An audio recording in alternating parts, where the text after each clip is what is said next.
This is the topical knowledge video for Module 12, focusing on project management. The project manager, or PM's, organizational skills help clarify project and team expectations and functions. And the leadership that a PM offers sets standards that define both explicit and implicit ethical behavior.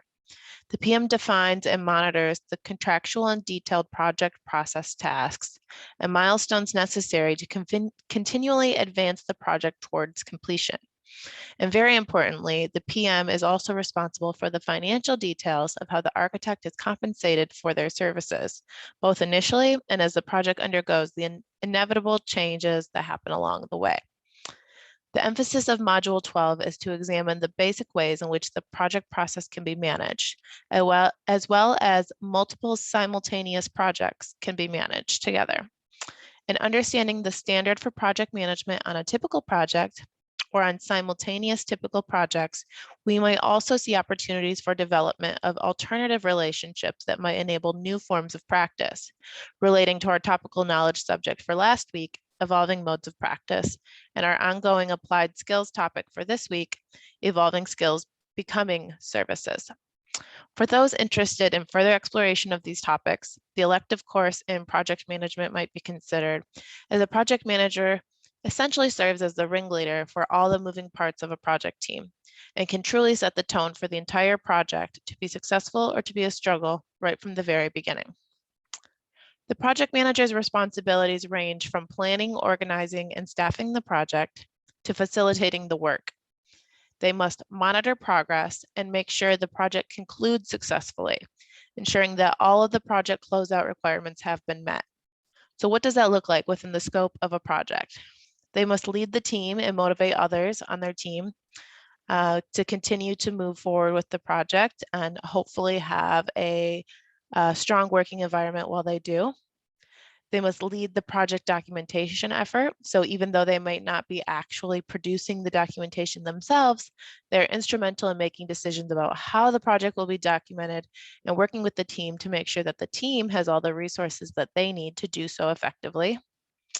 They must monitor the progress of the team, and once construction starts, the progress of construction. So project managers are meant to help ensure that the process keeps moving forward and that any holdups to the process get resolved efficiently, whether those are internal or require decisions from other parties in the project team, like consultants or the client. And most importantly, they must be very strong at communication and consistently serving as an advocate for their team.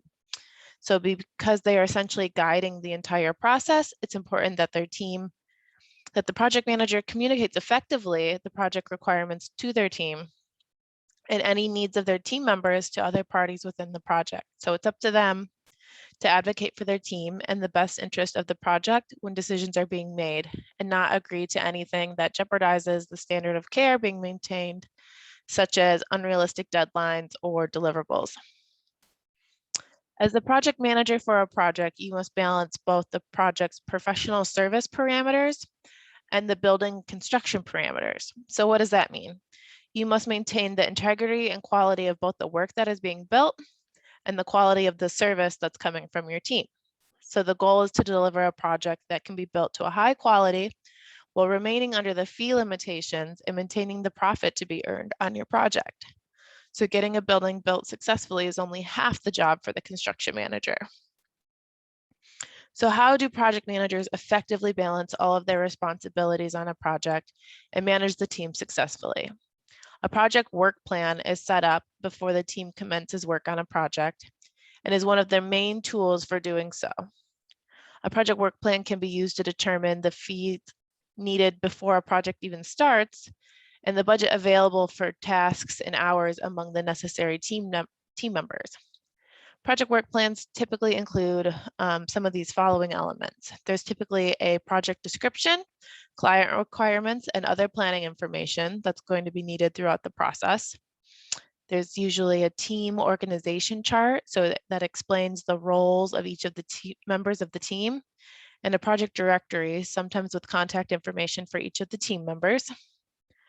A statement about the deliverables and a responsibility matrix that assigns those deliverables within the architectural team, but also to the client, the CM, or other subconsultants that might be present as a part of the project team. So assigning those responsibilities both internally, but also externally to make sure everyone knows where each deliverable and each piece of information is coming from. There's also a preliminary schedule and staffing plan. So this is set up at the beginning and should be checked in with regularly to monitor progress, to accurately assess if the team is on track to finish profitably or when course corrections are going to be required. So that preliminary schedule and staffing plan is set up and sort of checked in with at every significant step along the way, to make sure that the team is on track with their projections. And then finally, an internal project budget and profit plan, which should be really closely tied to that schedule and staffing plan, in order to be meaningful, is also included. So that takes the work that needs to be done, the tasks to be completed, and basically pairs them up with the team members and the hours that are going to be needed to complete them. So again, this is the project manager's main way of ensuring that the work is getting completed, that they have the accurate resources being, the knowledgeable team members needed to complete the work to do so, and that the hours and amount of time being taken to do so are in line with the projections to maintain a healthy financial model on the project. It also takes into account the order in which steps need to be done, and to know when certain aspects of the project are not getting developed in the timeliness that they should, and we can bring attention to those and bring them back up to the front of the process so that they're getting the attention they require.